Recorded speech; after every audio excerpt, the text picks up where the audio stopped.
y'all, it's Aaron and Simon with Assets and Arbitrage. I am not going to keep you guys too long today. I just want to give you a few market updates. So the show moving forward is going to be way shorter than it used to be because I don't really have that back and forth that I used to have where we could kind of play off one another and talk about stuff. So I'm going to give you some updates. We're going to talk about some inspirational, actionable steps we could take in order to get some movement in a year that really should be. It really should be a prosperous year for us. Hey, jump out girls, what's up? 2 days in a row. No, I think I did it on Tuesday and I'm doing on Thursday. I'm gonna try to stick to 2 days a week and we'll just kind of watch the chaos ensue to see if we need to do more frequent updates. So, hi cousin Tamadon, how you doing? So first and foremost, I want to remind y'all keep stacking, keep stacking, keep stacking, whether it's stacking your sats, stacking your precious metals, whatever your favorite altcoin is. Cousin Jake, hey, how is our Bitcoin baby doing? I bet she big, big, big. She probably got a job by now. She's so grown. Tell Mrs. Jake Fever we say hello. I hope all is well in your household. I just want to kind of give you guys the days are running over. I bet they are. I bet they are running together over there. I just want to kind of give you guys some updates on right now the Bitcoin supply, right? And of course, Jake will be on this show. And feel free to chime in if you need to hop on, cuz just let me know. I'll send you the link. But the Bitcoin supply on exchanges is falling due to public company purchases. And this is an article from Fidelity. I'm on my iPad, so unfortunately I cannot share the screen, but you guys can do a quick search. Cointelegraph actually published this. Now, here is when Simon and I used to talk about ultimate scarcity, and it was one of the things we loved about Bitcoin. You're watching that scarcity play out now on exchanges. This is the Bitcoin reserves on cryptocurrency exchanges has dropped to their lowest level in more than 6 years as publicly traded companies ramp up their accumulation of the digital asset following the US presidential election, according to Fidelity Digital Assets. We've seen Bitcoin supply on exchanges dropping due to public company purchases, something we anticipate accelerating in the near future.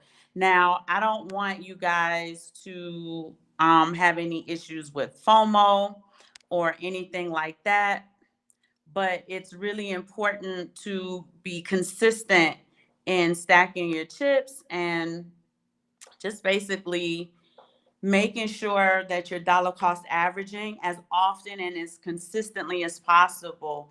Oh, she turned one. Happy birthday, Bitcoin baby. We're gonna sing happy birthday to her before the show is out. I'm gonna get the boys to sing. Hi, dear Bit.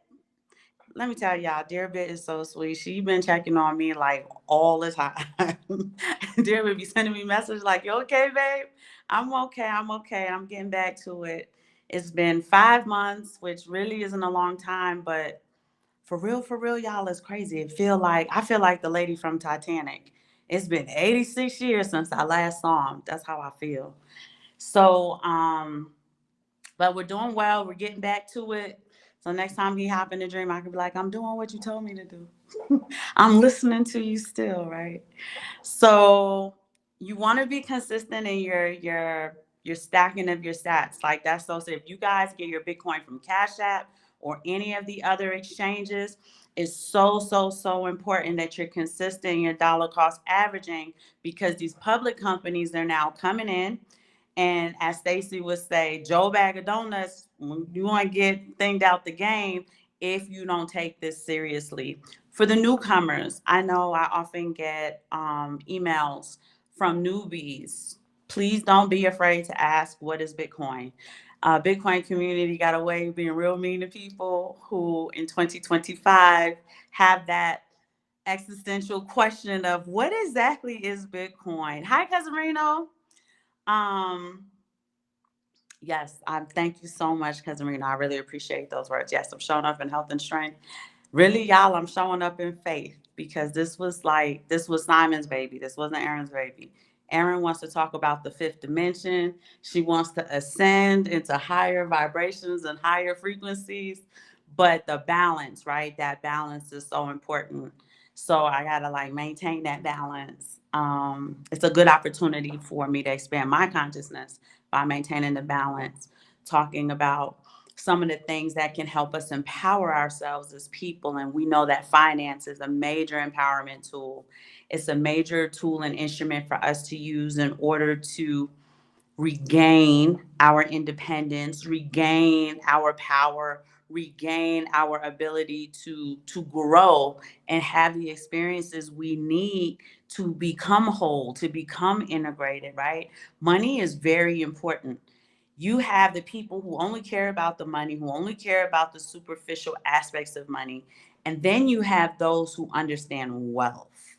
And that's really what I would like to kind of express to those who are looking to kind of tell me a little bit about this, right? The idea of all of this is basically to understand wealth as an integration tool for your mind, your soul, your emotions, your body, right?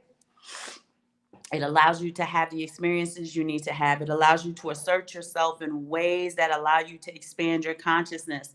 It allows you to make the moves you need to make in order to really take on and process your life journey, the thing you actually came here to this planet to do.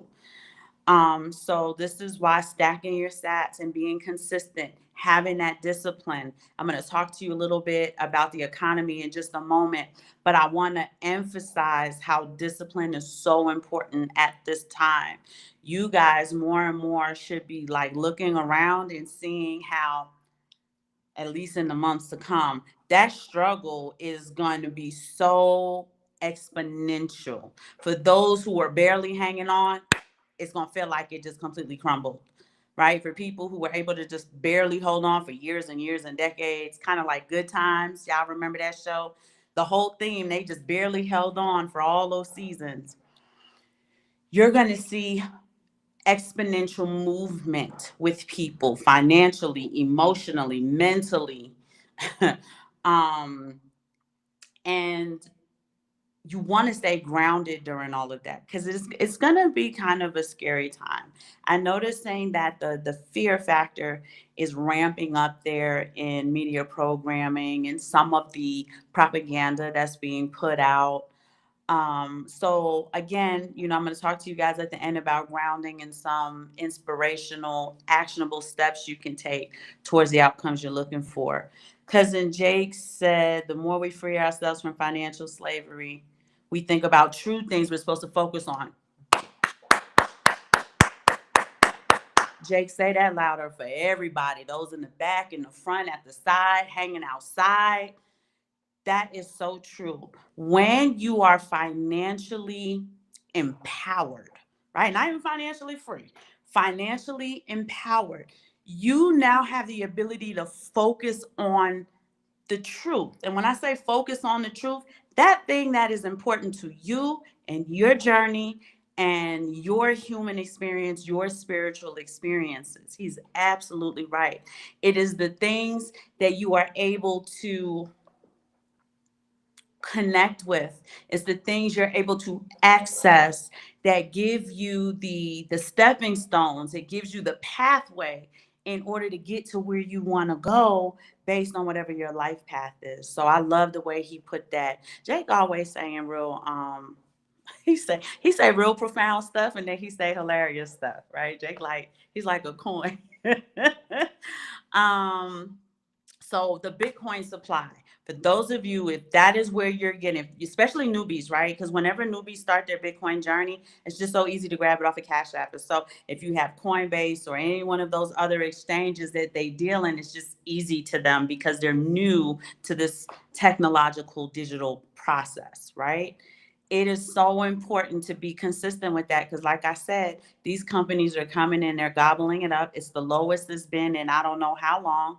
And Joe Bag of Donuts right? The retailer is going to get boxed out at some point. This isn't to spread FOMO or anything like that, but it's really to get you on your P's and your Q's because they're going to come in and be on their P's and their Q's. All right, moving on, y'all. So it says, watch these Bitcoin price levels as the key 100,000 level is back in striking distance. So back in January, I believe that we made it to about 109,000 más o menos. And we're kind of headed back there again. I believe Bitcoin today, I know Jake know it. It's been más o menos about 92,000, I believe. Um, but it says that it rose again today to bring the closely watched 100,000 mark back into striking distance. I don't need to read all of this article to you, but it's basically to kind of prepare yourselves if there's money that you have on its way, money you have kind of sitting somewhere. If you, like, I got some hustles in order to get it a little bag, understand that 100,000 price mark is very close. Um, and you want to be prepared for that, right? I think Bitcoin was traded at 93,500 recently. They have a technicals chart. Y'all know I don't do the technical stuff. You guys can grab that surely off of Twitter. But you really want to, like I said, be consistent. If you've been dropping off because prices are rising, you have the trade talk that is causing prices already to inflate and to increase. People are panic buying. I'm going to talk about that in a moment. You really want to say to yourself, what is the most important thing to do right now? I believe right now the most important thing to do is the dollar cost average, have your money set aside, and kind of prepare for that rise back to the 100,000 mark. We know Bitcoin's like that rubber band, right? It'll pull back, it'll go forward a little bit, it'll pull back, it'll go forward, way more, it'll pull all the way back and then shoot for the moon. So you always want to be in a position for after the pullback, that catapult to greatness. All right, moving along. I told y'all I was going to keep y'all this Thursday. You guys should be getting ready for Friday and for the weekend. It's April, even though it's springtime, it's really almost summer.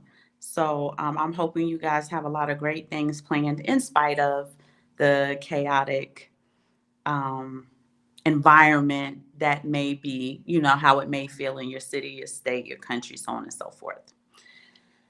Let's talk about BRICS a little bit. We always want to keep our eye on BRICS because we want to see what they're doing.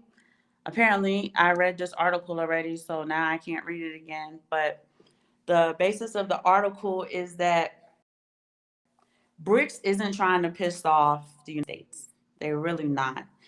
Brazil is the proponent that is like, hey, what we should do is, while we're not dealing with the United States right now, little by little, we want to bring them back into the conversation. We still want to maintain a decent relationship with this. This is Brazil. We want to maintain a decent relationship with them. India really don't want no smoke.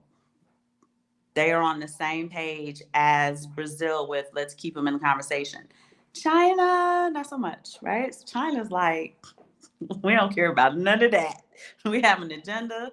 Slow and steady wins the race, and we're going to do what we want to do. So there's a bit of conflict in the ideologies that the core, the table BRICS members have amongst each other.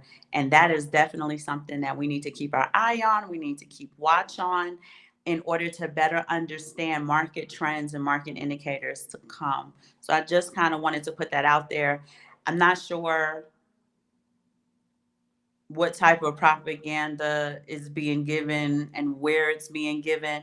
But I know that right now, China is killing the game with telling all of the consumerism secrets on how luxury material is made for cheap so you can buy it at a cheaper rate.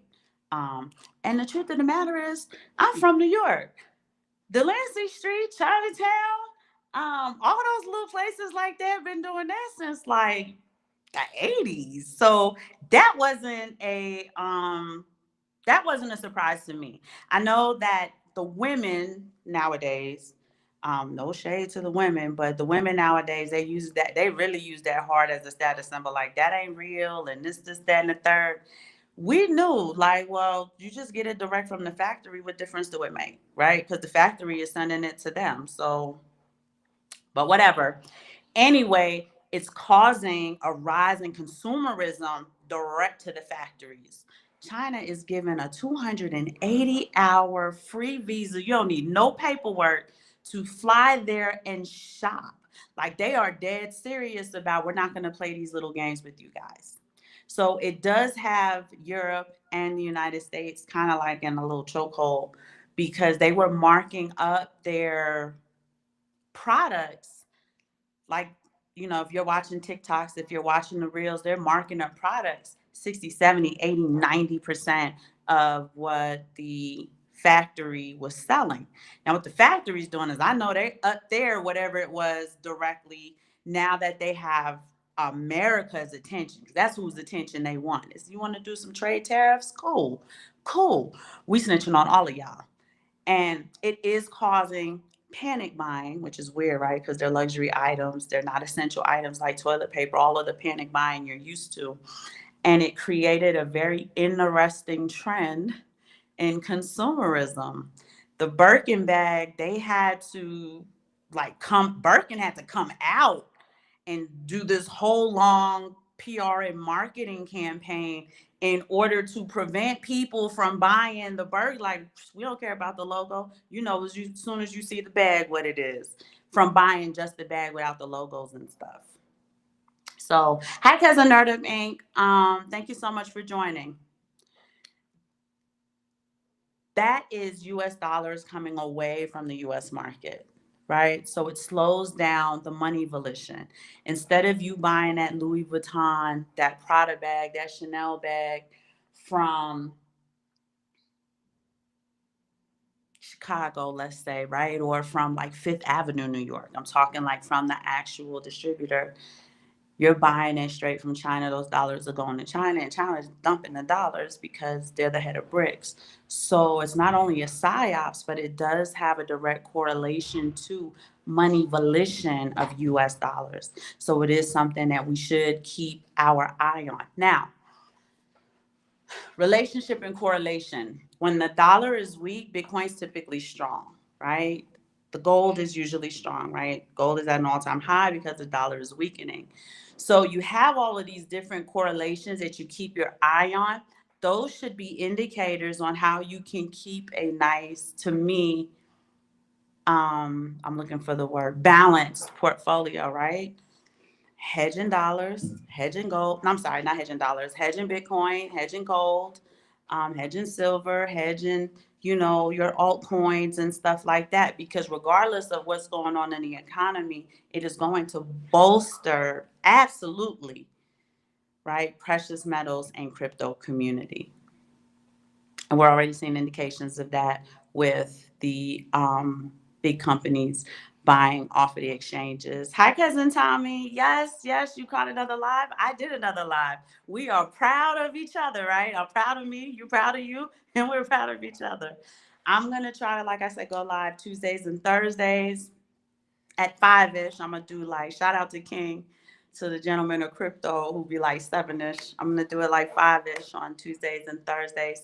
I'm going to be giving you guys market updates, talking about Bitcoin, talking about precious metals, but really keeping you, just kind of your ear to the street about what's going on geopolitically and geoeconomically.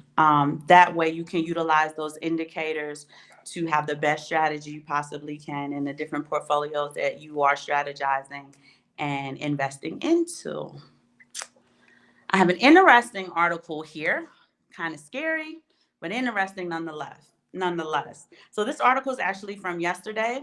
The IMF is saying that the global debt load has crossed $100 trillion, and this was last year, right? So they're getting the numbers here. It's really Q2, but they're getting the numbers here now, and you couldn't count $100 trillion in 100 lifetimes. It would take longer than that to count to 100 trillion. So the fact that the global debt load has crossed 100 trillion is nuts. The global debt situation is raising alarms for the International Monetary Fund, which today said off the charts trade uncertainty was exacerbating a global debt load that estimated it crossed the 100 trillion level mark in 2024. We want to keep our eye on that because you have to see that no matter which way you shake it, there is some type of monetary implosion that is inevitable. It is something that they are trying to hold off, prop up, however you want to kind of put the term. But this implosion on a global scale is inevitable. It's absolutely inevitable. Fortunately, unfortunately, I think it has to occur in order to dismantle the old timeline of physical cash, physical currency, into a timeline of digital assets. One of the things that's propping everything up is, they're trying to figure out a way to backdoor blockchain integrity, right? We know that blockchain is very transparent. There's no backdoor dealing. We can see everything that's happening on Glassnode in real time. They don't know how they can manipulate those things in their favor, and that's why you're watching this kind of slow trot to um, the implosion of physical currency to total digital assets. Two, they also want to find a way to maintain control. I'm not going to use the word oppression because if I say they might take my video down. This is for entertainment purposes. I feel like a TikToker.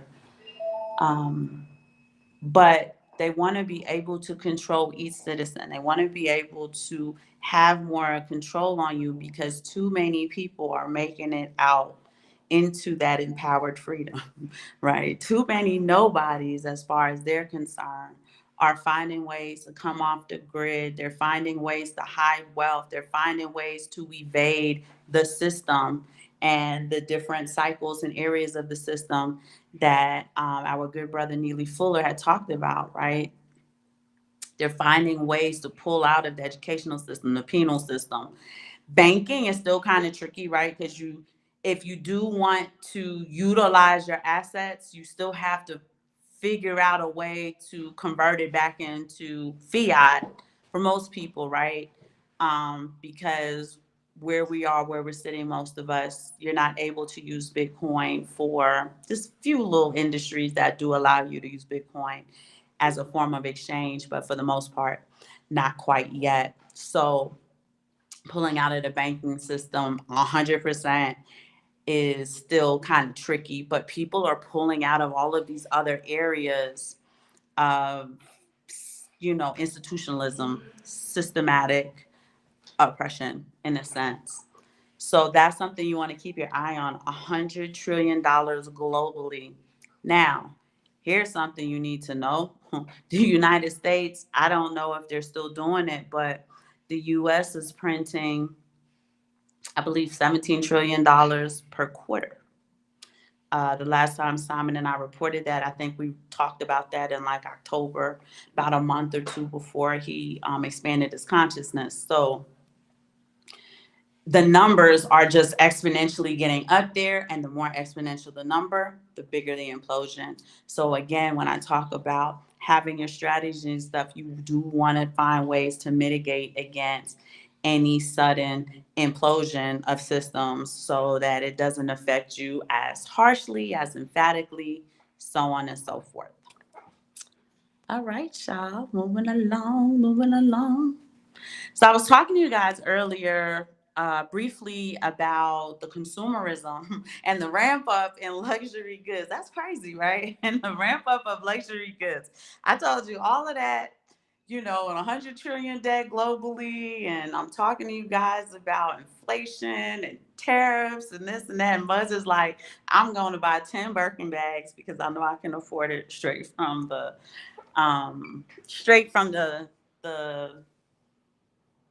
straight from the warehouse, right? Straight from the manufacturer. So I came across this. This is CNBC Personal Finance. Business and Consumer Edition, says while Americans are increasingly concerned about their financial standing, consumerism has picked up. Even though spending is higher now, financial constraints coupled with the expectations that the economy is weakening will cause consumers to cut back in the months ahead, experts predict. This is the self-fulfilling prophecy. This is a Wharton Business School assistant professor of finance is reporting. While many Americans are worried about where the U.S. economy is heading, few have changed their spending habits in anticipation of slowdown. This is exactly what we're talking about. Don't do this, right? Instead of ramping up your spending habit, set that money aside for asset building, right? So instead of using it in consumerism, we want to focus on purchasing assets. Nearly 3/4 of 73% of adults say that they're financially stressed out, with most pointing to the tariff wars as the culprit coming here in the future. And yet, consumer spending has remained remarkably resilient, in part because of looming tariffs. Shoppers are panic buying. In fact, consumer spending was even stronger than expected in March, according to the Commerce Department, and ticked up again in April. Now we're in the 24th day of April, and this data is already being released from JP Morgan Chase. JP Morgan also raised its odds for a U.S. and global recession to 60% by the end of the year, which is 20% more than they had previously forecasted. This is why, hey, Cousin Shango, I hope you guys are doing well. Thank you so much for joining. So this is why we want to keep an eye on what's happening globally, what's happening domestically, market indicators, instead of people saying, you know what, this is going to get bad. And they're saying that, right? But their consumption. Instead of setting that money to the side and saying, instead of doing this, I'm going to start looking into ways I can invest and protect the purchasing power of my money, protect the degradation of my money. And I think what's happening is that your average person doesn't really understand investing. They don't really understand purchasing power protection. They don't understand how their money is eroding in their checking account. Hi, cousin. So Daniel Davis is my actual blood cousin. He is my favorite cousin, and I have like 10,000 cousins, y'all. Including, right, the new cousins that I have amassed here on the show. But Daniel Davis is my favorite cousin. He used to live with me and take care of me like a big brother should. So he's more of a brother than he is a cousin. Question. Hi, cousin. It says, do you think consumers going direct to factories lessen the value of technology like VeChain or actually increases it? That's a really good question. I don't think, I would imagine that the demand for it is what keeps it from lessening the value of it. But to me, like, that's something I would have to sit and do some research on. Just at a glance, I would say the demand is what maintains the value. It's actually what builds the value. But that is a very good question. That's a good question. Um, I know that our friends and our family members and people don't listen. They don't listen. They do whatever they want to. And then when they get in trouble and they down to their last dollar, they want to call you and ask you what Bitcoin is. I get it. I get it. But right now, this isn't fellowship season. What do I mean by that? I mean, we've been talking about Bitcoin or whatever altcoin that we're interested in, precious metals. We have been yelling these things. Jake can attest to this from the rooftop since 2013, since 2015, right? It's almost 10 years, more than 10 years that we've been talking about these things. And if they're not listening now, they just won't at this point, right? Or you focus on your strategy, you focus on what you need to do to kind of get you on your cue. And when they come around, they can come and ask, right? Or I tell people all the time, like, Simon and I have at least 20,000 hours of information on our YouTube channel, right? If you wanted to know anything, you do got to put in a little bit of the work. You can go on there And you can get whatever information you need to, from relationship advice to Bitcoin to precious metals to, planting your flags in other countries and stuff like that. Like, we've been talking about this stuff for years. If you want the information, you're going to have to go and get it. So, that's kind of my take. I'm curious to see what Jake would have to say. I don't know if Jake's still trying to kind of bring people around, or if he's just like, look, I'm going to go get mine and you do what you need to do. But we want to look at all of these different indicators to just kind of keep us motivated, keep us focused on consistency and discipline in putting your money away. This isn't the time to buy the 10 Birkin bags just because you can't afford it, right? If you are not able to resell them at a higher price, then I suggest you don't do it, right? You can take that, I don't know what it is, but you can take that $1,500, $1,600, $1,700 and you can get you some assets. You can put that to the side for the rainy day. You can put that to the side for if the shit hits the fan money, that kind of situation. And that's what we really want to be promoting to one another. Hi, Cousin Mitch. Oh, I came on your mind. Oh, that's so great. Thank you. Hi, Cousin L1L. You on the road? I don't know if you still driving and stuff, how everything's looking on the road when you on there. I hope you're safe, though, if you are driving, Cousin L1L. Um, can we change our spade card, Bitcoin, to something else? Do you mean like, can you sell some of your Bitcoin to invest into something else? Is that what you mean? We do that stuff all the time. Um, our Bitcoin personally is like old Bitcoin, right? We've been doing it for so long that um, when I saw gold was like, I took some of that Bitcoin, I went and bought some gold and stuff just because I thought a lot of other projects are going to explode. Yep, yep, yep. You got to be on top of your projects. That's one thing I do. Y'all know that Simon was a Bitcoin maxi. He was a precious metals maxi. He started to get worn down by all of the projects and the tediousness of staying on top of them while having the responsibilities of homeschooling kids. Y'all know he wasn't feeling well. He was sick and stuff. So he said, we can have different aspects of the portfolio with the Bitcoin and precious metals. I'm going to follow that. Trying to take care of 4 kids by myself. Who would have thought? Trying to take care of 4 kids by myself, doing my inner work and stuff like that. I just kind of want to focus on the Bitcoin, the gold, and the silver in our portfolio. Um, be on top of your projects. You want to be on top of the indicators that go along with your projects. You want to know what your roadmaps look like so that you don't get blown up on some of these projects. Hi, Cousin Let Freedom Ring. Y'all, Let Freedom Ring been with us since single digit shows. I think we're up to 225. I don't even know if that's the number. I thought that was the number. So we're moving from 225 on as far as episodes go. And don't nobody check, right? Okay. Cousin everyone else says I'm still rolling and stacking it. Oh, that's good. That's so good. If you have to make a big purchase, some things you just absolutely need to do. There's no problem with that. What article I read to you is that people are panicking and then they're panic buying.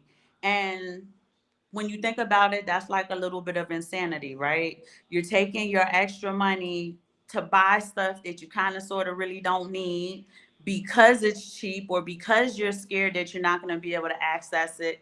And then when you get to the point where the tariffs are up, inflation is crazy, a dozen eggs is a car note, you're going to be complaining you don't have any money, right? So that is kind of what I mean when I say um, the money you would have taken to panic buy, let's do some dollar cost average. Let's buy some assets. You only need to hit 0.300 to get to the Hall of Fame. 3 out of 10 great projects will change your family's life. Agreed, right? But you know what you're doing.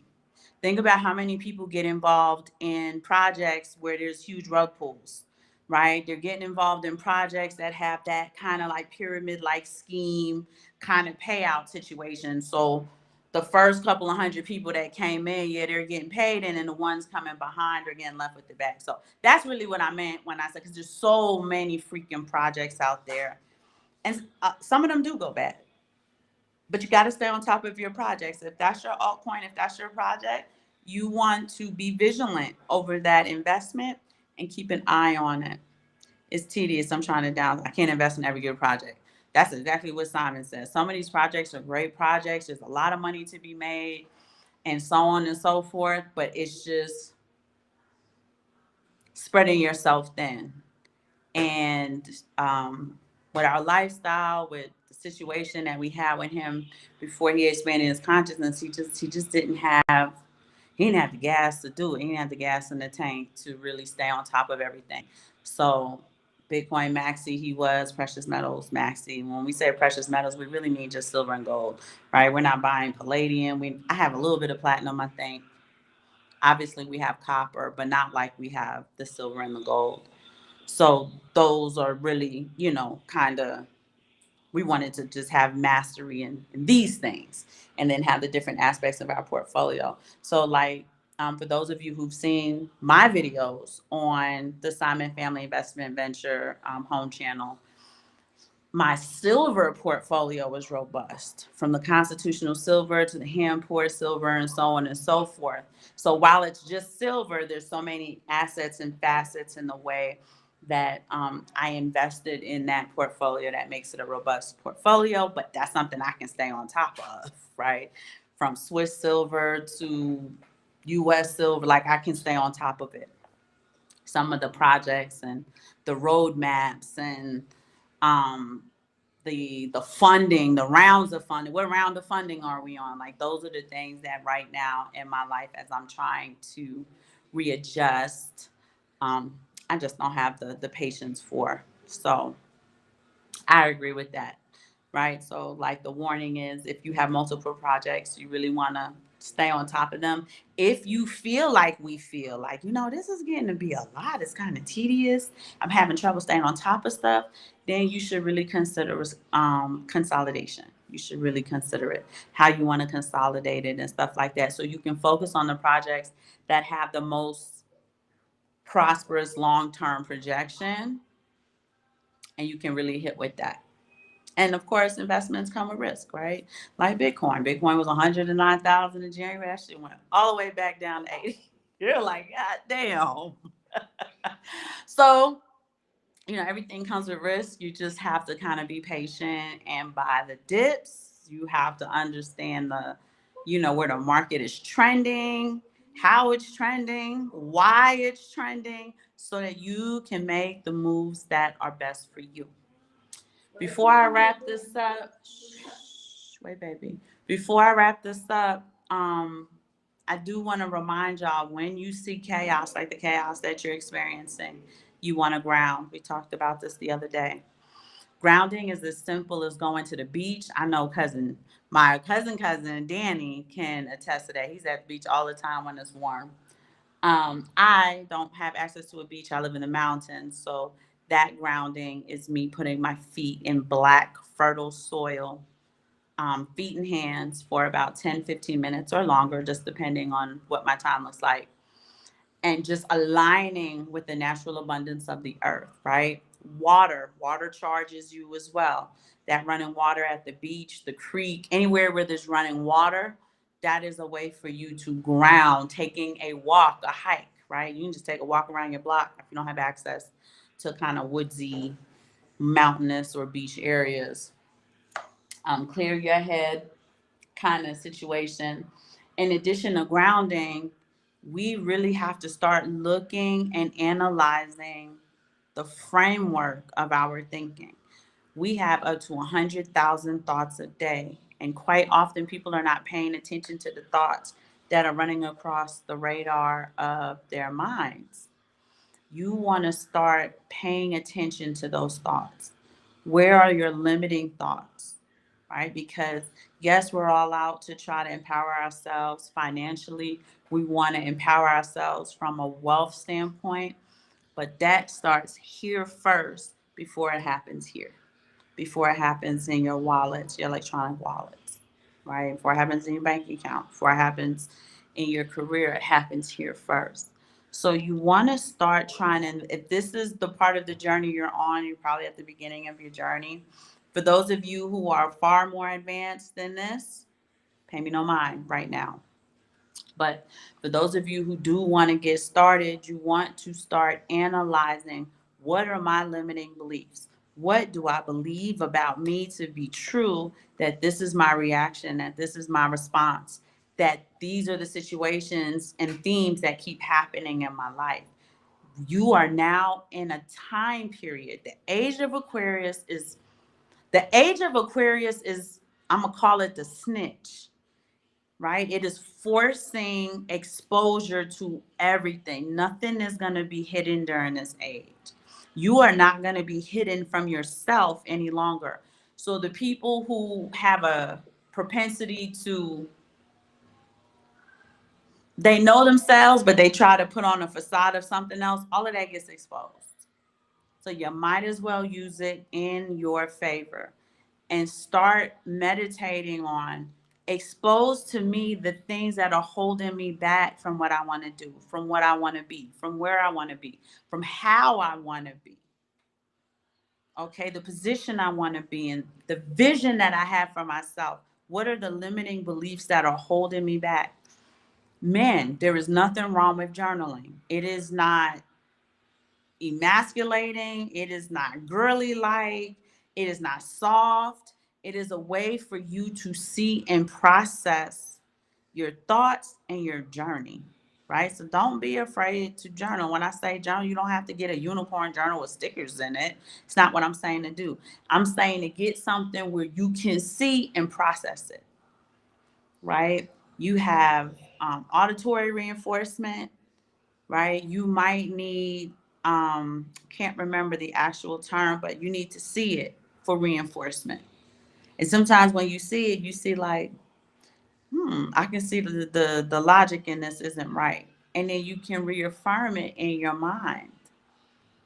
So it's really, really, really important that in your grounding, you are also analyzing, you're looking, you are the observer in this thing. That voice in your head that sound like your voice, sit and observe it. What's it saying? What does it repeat to you? What does it whisper to you? What is it telling you? What does it think? And just as the observer, observe it and be like, yeah, no, that's not right. Is blogging? Yes, yes, yes. Cousin Dime. Hey, is that Cousin Bam? Hey, Bam. Tell Cece I said hello. I think blogging is considered journaling because as the writer, you are discovering a lot of things about yourself as you're sharing and expressing it to someone else. There is nothing I'm sitting here telling y'all that I am not absolutely doing, right? When my husband passed away, I'm not saying I didn't get a chance to grieve. I'm saying the inner work was like, yeah, we get it. It's sad, right, that you lost your life partner of 25 years, but you still got work to do. The work is not going to wait. And a matter of fact, the longer you wait to do the work, the harder it is, the harder it's going to be for you to grieve him. You have to do the work. You have to go through this thing. You can't go over it, you can't go under it, you can't go around it.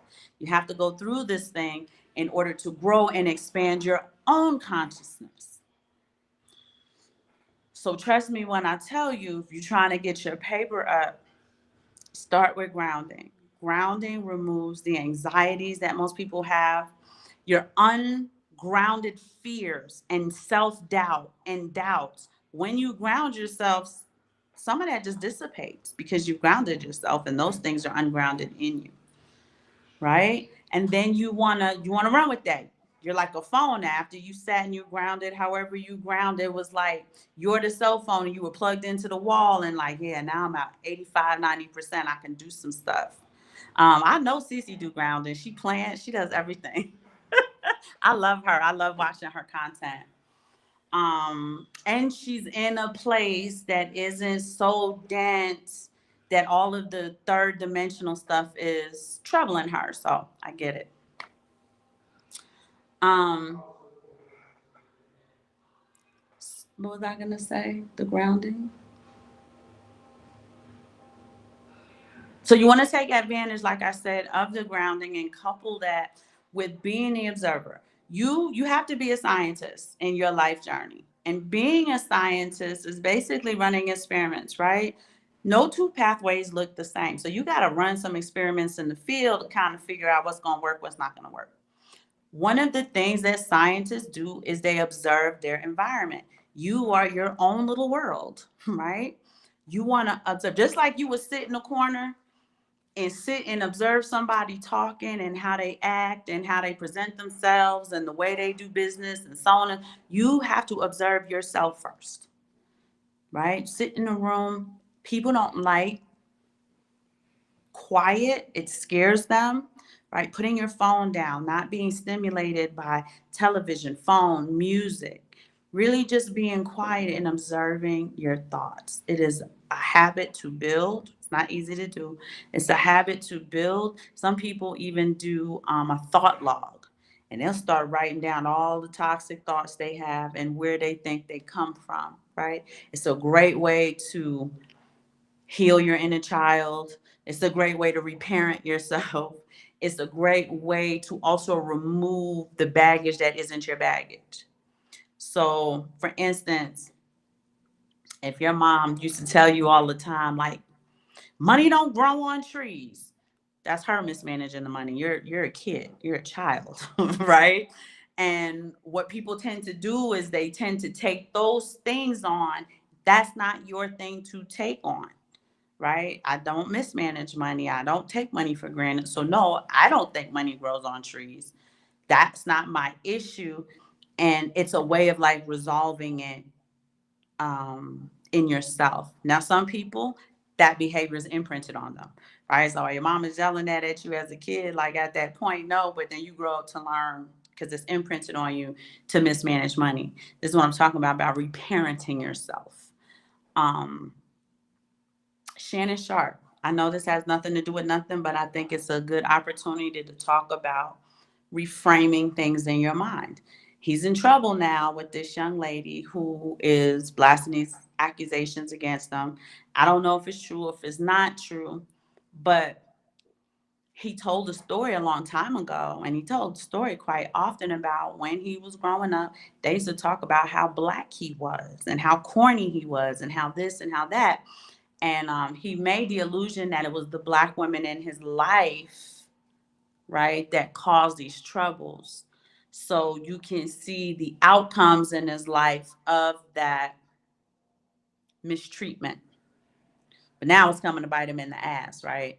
And it's showing you that when you don't work on something, at some point in time, it is going to keep coming up, keep coming up. It's going to get more severe, more severe, more severe until you look at it and you acknowledge it or resolve it in some way, right? I just wanted to kind of use that as an example.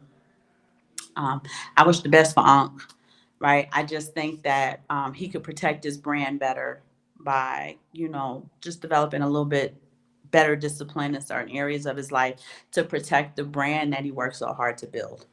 All I'm saying, right? I ain't nobody, but that's what Mama Erin thinks. So, in this wealth journey, remember the wealth journey starts here before it ever gets here. Grounding, observing your environment. That means observing yourself, observing your speech. Are there phrases that you use that are disempowering you? Right? If somebody comes to open their mouth and disempower you, I see you got your little podcast going. Okay. No, you don't. See, no little podcast, baby girl. Where's yours? Right? Okay, there's only 15 people watching it now, but slow and steady builds the race. One day that'll be 1.5 million. You understand what I'm saying? Don't allow anybody to disempower you either. You cut them off at the track. It doesn't have to be mean and nasty, but you cut them off at the track and you reaffirm it. You speak it into your voice, right? When you touch here, when I talk, this vibrates. It's a frequency. Allow your frequency to to extinguish that which is coming against you. Setting boundaries. If you know you have something important to do, don't let Joe Bag of Donuts come and interrupt you from doing what you know you have to do. This is not fellowship season. We are not sacrificing for other people anymore who wouldn't lift a finger to help you. This is not that season anymore. This is not people pleasing season. This is not welcome at step all over me season. This is game time season. Okay? If you're able to help somebody, please go out of your way to help them, but not to your expense and not to your detriment. Very important, right? Any other reminders? One last reminder, I think it's important, especially for the newer people in Bitcoin. Exchanges are exchanges. They are just that, okay? Set some type of limit. So say to yourself, like, hey, if I notice that, for instance, my Cash App limit is, let's say, $7,000, meaning I have $7,000 of Bitcoin on my Cash App, I'm gonna move it to my my hardware, and I'm gonna start over again. Right? You don't want to leave large amounts on the exchanges because we just don't know what could happen. And we've seen the nightmares on leaving money on exchanges. Simon and I, we got caught out there with BlockFi. Now, granted, I got most of my Ethereum back, most of it, but I didn't get it back at the price I should have got it back at, which is part of the problem with dealing with the freaking exchanges. So lesson learned with that. And for those of y'all know, BlockFi got defunct like 2 years ago or something like that.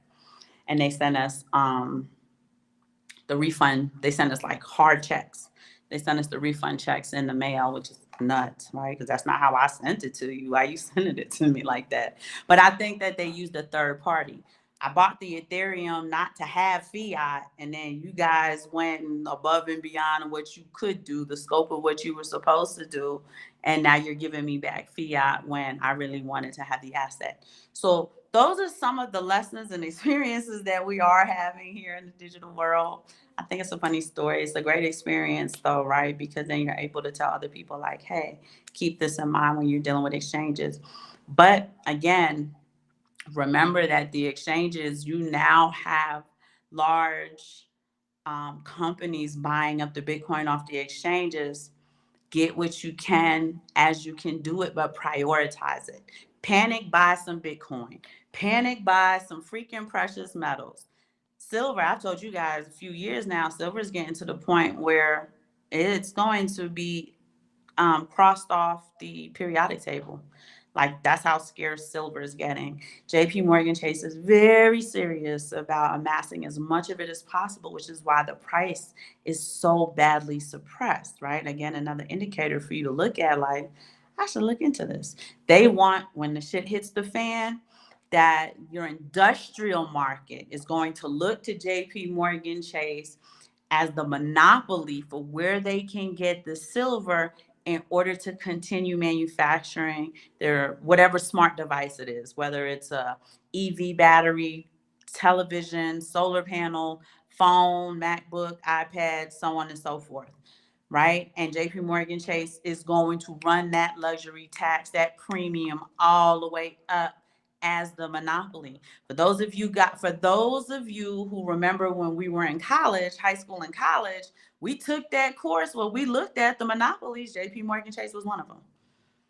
We right back to that time period where they're trying to find slick ways to monopolize resources that shouldn't be scarce, but they're finding ways to do it. They're suppressing it in the meanwhile. I think if you go on the government website, Simon has showed you this time and time again, that silver should be like $1,000 or something an ounce. I would have to go on the website to see today what it's supposed to be. It's not even $40 a damn ounce.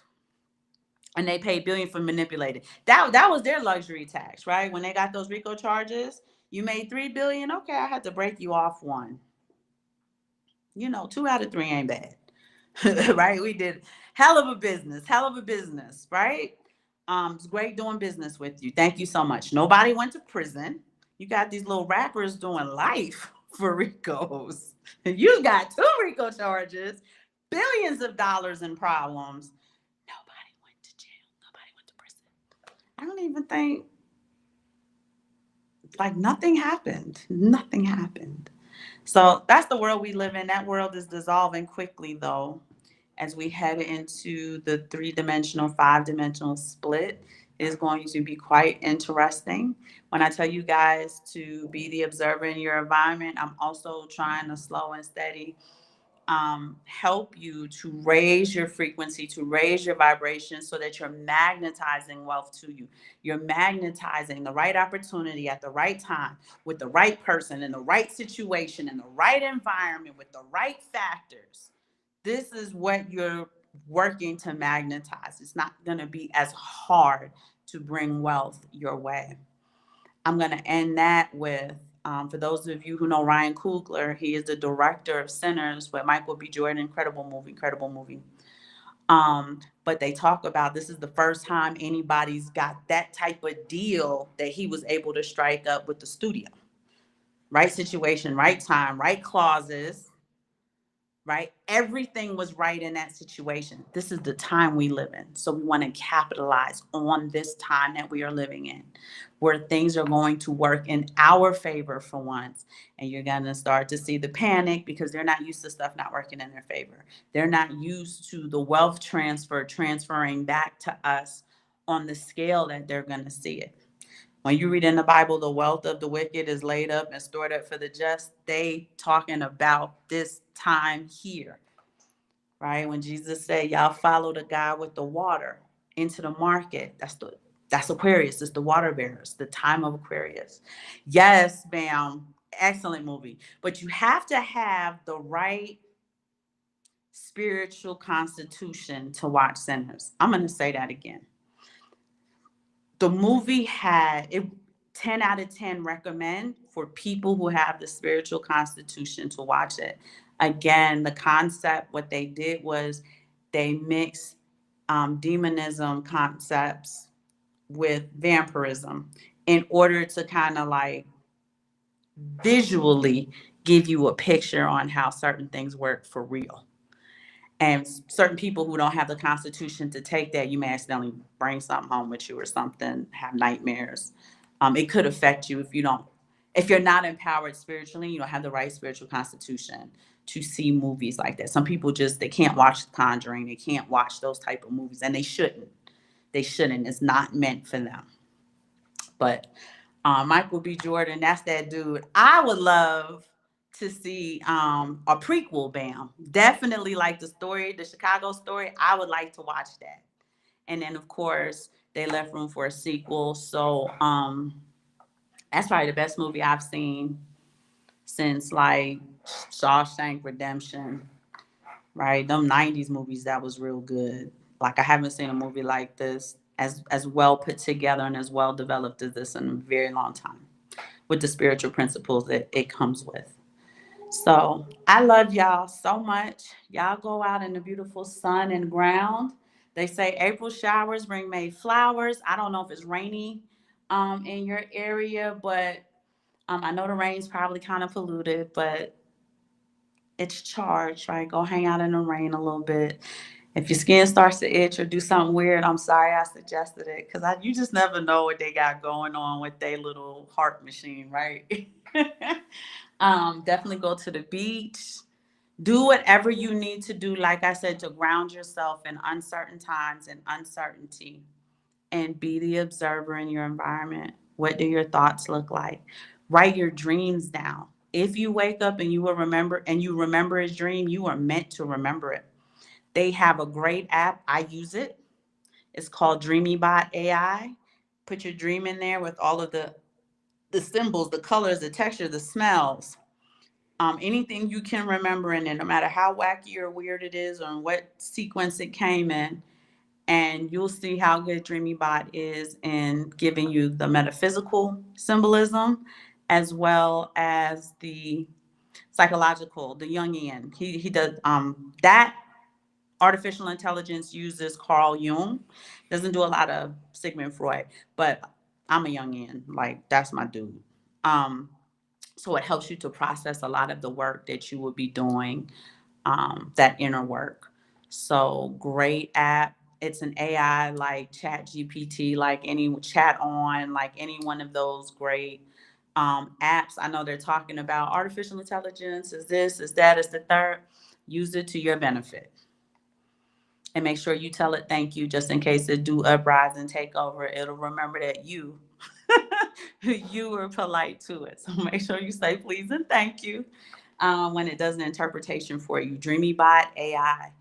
And it really helps you take a lot of the steps you need to do the inner work, to heal, to, do all of the things you need to do to integrate your shadows, to understand your unconscious symbols, the unconscious aspects of you, how to explore that, to really integrate yourself so that you can expand your consciousness while you're still here.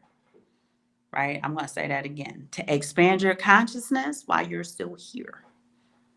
So I will talk to you guys on Tuesday. Let's see what the weekend brings. Hopefully, I have some great market updates. I will have some more. We're going to do like step by step, right? So on Tuesday, we talked about grounding. Today, we talked about observing and understanding what your thoughts look like and reaffirming those thoughts if they're not right, thinking about where those blocks come from, so on and so forth. If you're having dreams, that's another way to figure your blocks out. DreamyBot AI. Just enter the dream in there. It'll tell you what to look at, how to process it, how to analyze it, so on and so forth. And then on Tuesday, I'll have another area of inspirational actions for you to get the best significant beneficial outcome for you. Yes, charge your water. People keep asking me, Erin, what do you mean by charge your water? Just buy a funnel, right? All water needs to charge is movement. That's why when you go to the ocean, right? You go to the beach, you feel great.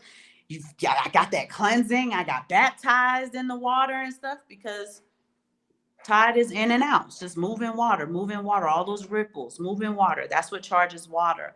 You go to a brook, the water swirls around the rocks. It's moving around the rocks. Moving water is what you're looking for. You want to charge the water before you drink it. You can speak to your water. I often speak to it. I used to speak to Simon. I used to juice for Simon. I used to thank the vegetables and stuff that I was giving him for sustaining his body. I thank it for its service. Water remembers. It has a memory. It remembers things, right? If you're talking to if you don't have a funnel and you're talking to your water, it's going to remember what you said to it. You guys can look up the Japanese scientist. I think his name is Emoti. And what he did was he said bad things to water and froze it. And he said beautiful things to water and froze it. And the beautiful things he said to the water, like, you're pretty. He even wrote beautiful, like one beautiful word, one beautiful adjective, and put the water on top of it. And then frozen and looked at it under a microscope. And it was the most beautiful, complex, crystalline structure you've ever seen. When he cursed at the water, just one word, one adjective, one curse, it was deformed. It looked like it had mold on it. It was so weird. And you can find these on Google with rice, flowers. Like, you can find these experiments anywhere. But charge your water, buy a funnel. The kids think that's fun. They're going to make a little mess with it. But they'll pour the water from one thing to a glass.